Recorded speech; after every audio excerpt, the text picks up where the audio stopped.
my searching method will find many, if not most, of the heaters that are on Craigslist. The problem is that Craigslist is one of only many different platforms. The only way to get this message out is through wide-scale publicity. Anybody using the heater is at risk.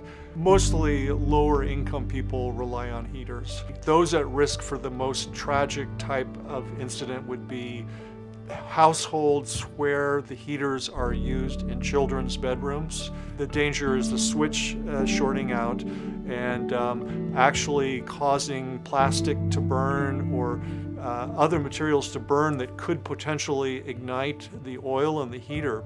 The oil in the heater is just like oil in a pan on a stove. At a certain high temperature, the oil can ignite. So even if the heater is used properly, a catastrophic fire could occur.